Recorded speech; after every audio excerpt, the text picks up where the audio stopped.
Il a pris le premier train de Paris ce matin direction Coulogne, loin de l'effervescence du Palais Bourbon. Il y a une motion de censure.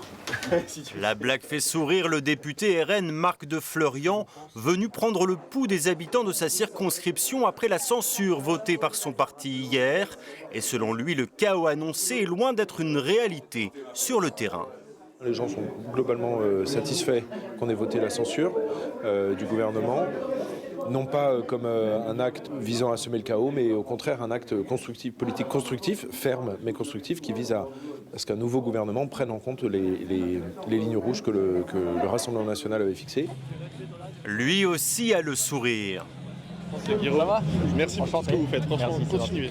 Continuer le combat à Lille cette fois.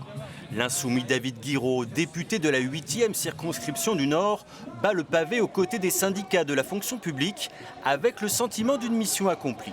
La journée d'hier, elle était particulière, historique en fait à bien des égards. Mais moi je suis concentré sur mon boulot politique. Voilà. Nous, on a voulu censurer Barnier dès qu'il a été mis en fonction parce qu'on estimait qu'il était non seulement pas légitime, mais qu'en plus on savait le programme qu'il allait porter. Et le programme qu'il allait porter, c'est ce qui fait que des gens sont là dans la rue. Et puis demain, retour aux affaires locales. à Liévin pour la communauté territoriale de santé du Pas-de-Calais. Après des semaines de débats à l'Assemblée nationale, il faut, selon Marc de Fleurian, vite tourner la page de la censure et se replonger dans les dossiers du Calaisis. Qu'on n'a pas oublié, mais qu'on avait évidemment moins travaillé pendant la durée de l'étude du budget. Et puis on est disponible pour retourner siéger dès qu'un nouveau gouvernement sera nommé, parce que c'est notre devoir. Vigilance aussi pour David Guiraud. Comme dans ce quartier de Roubaix, il faudra bien reconstruire ce qui a été démoli.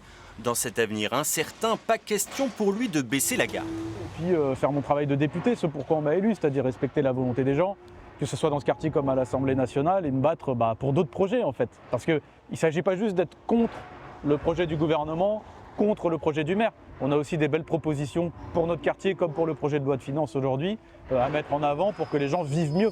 2 députés, 2 partis que tout oppose, mais une même exigence, un Premier ministre qui devra respecter leurs propositions pour le prochain budget.